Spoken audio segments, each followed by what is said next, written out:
specific trends that are changing cybersecurity globally is in the manner that we design and deploy our cybersecurity solutions, and to be able to adapt to the new environments, or the new norm, as they call it.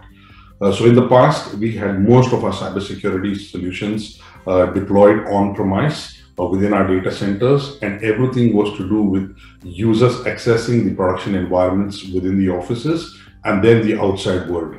But now there's been a drastic and major shift in the way we access the infrastructure, in the way we access critical information. So moving forward, I think things that are going to be more effective for cybersecurity is the higher use of technologies like artificial intelligence, machine learning, and a cusp between on-prem solutions and managed service providers. So surely moving on in future, everything is going to come as a managed service and everything is going to come via the cloud. The question to ask is, how much are we ready to adapt to cloud? And are we completely aware of all the risk around this migration of on-prem and going to the cloud? But my particular advice to a lot of clients would be, rather than just moving from an on-prem that we have full control of to a cloud environment, start with a hybrid approach where you start moving services, applications, databases, operations systematically from on-prem to the cloud, so you can have full control, so you can have full visibility, control, and management of your approach.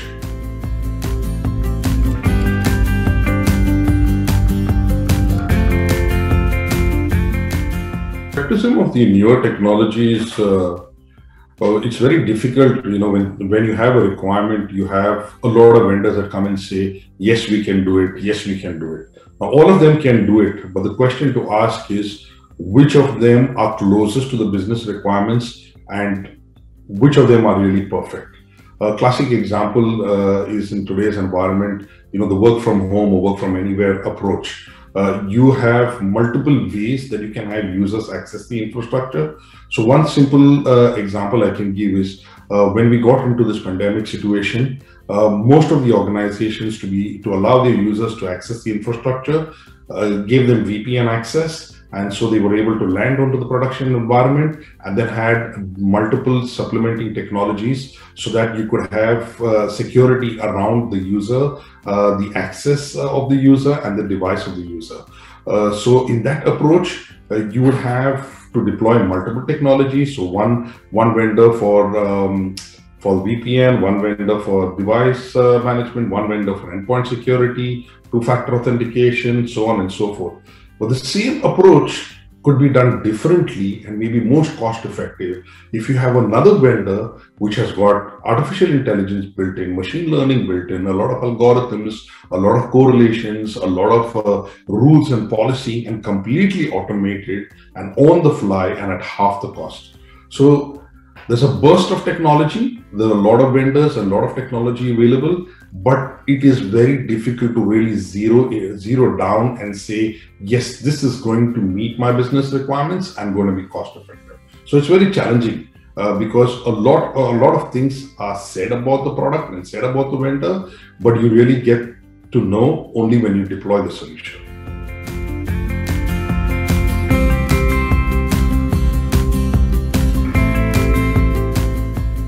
Value proposition for Nangel Solutions in Africa is it's very exciting to see the African market very dynamic, ready to adapt to change, ready to learn, ready to have confidence in their partners, in the proposition. So it becomes a win-win kind of a situation. And most importantly is dynamism. To see how we can have effective technologies being deployed and the ROI at the earliest.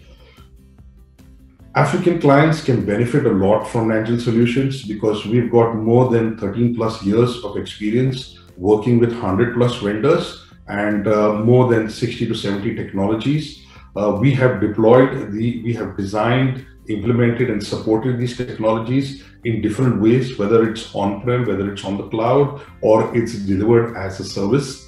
So we have literally built more than 30 plus cybersecurity centers in the Middle East. So we are well aware of business demands, business requirements, mapping those business demands to the right technologies and the cost between the two.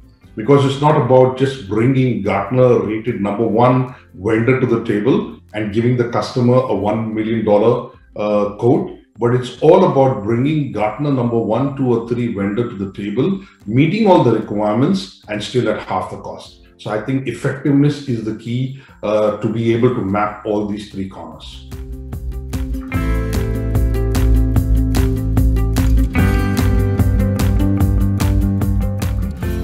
So at Nantel Solutions, we had to be very quick in deciding which are the new vendors we got to partner with because of this sudden shift in the approach, in the way we kind of design, deploy, and implement our solutions.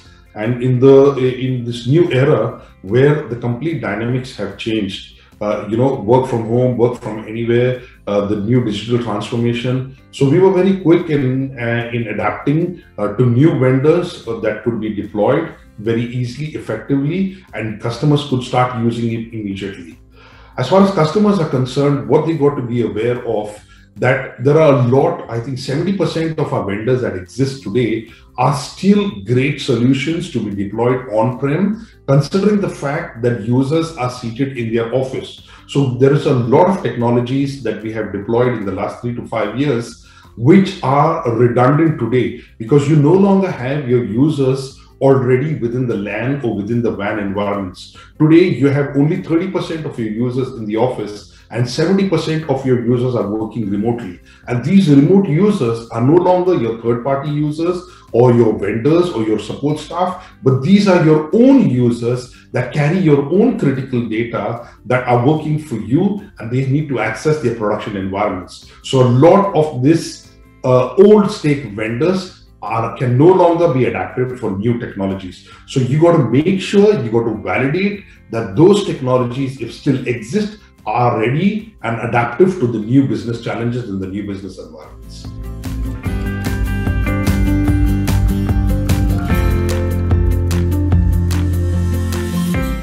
The most pressing challenges that we faced working in Africa is a classic example is when we were recently working with one of the leading banks there, where their technical team is so skilled, so experienced, so fantastic that they get very passionate about the vendors that they work with.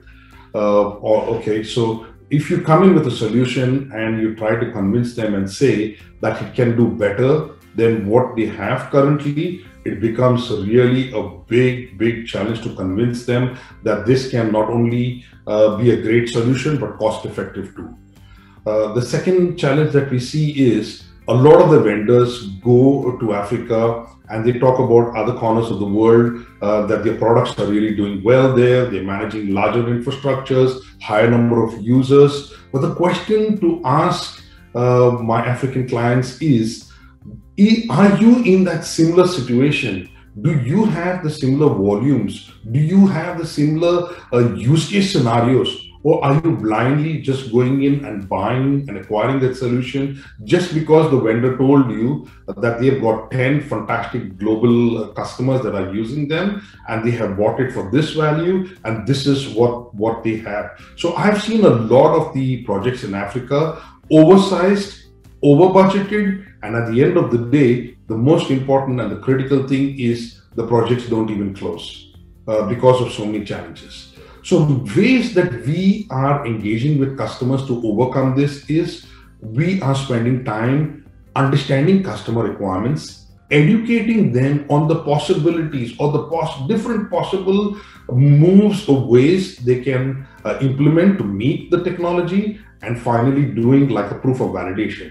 It's not a proof of concept. It's not something that goes on for months, but cherry picking few unique use case scenarios, doing a proof of validation, building confidence with the customer, and that automatically straight away goes to success, which we are very happy with. And it's all the more a great feeling when you have your customer endorsing that, yes, this is what we've achieved. We've been able to do all of it and at half the cost.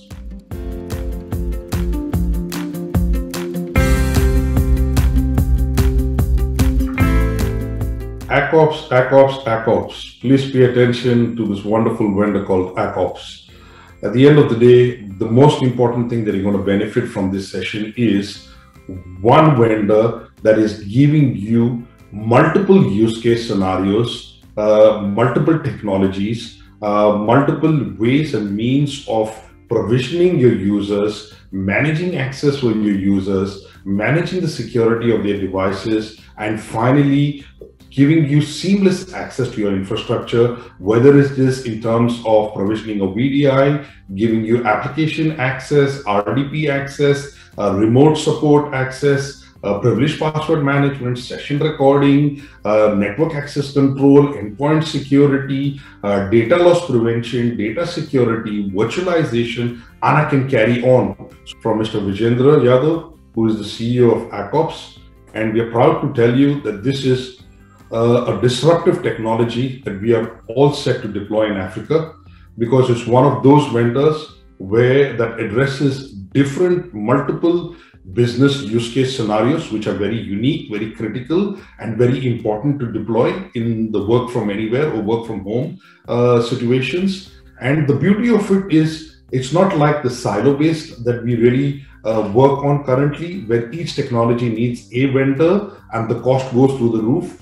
But ACOPS is one solution that has multiple technologies built into the product, which you can gain from one license and at a very cost-effective price. So that's the highest value proposition. And we are very happy to tell you that we already have existing customers in Africa. And this solution can literally be deployed in any vertical, whether it's government organizations, critical infrastructure, banking sector, oil and gas, literally any vertical.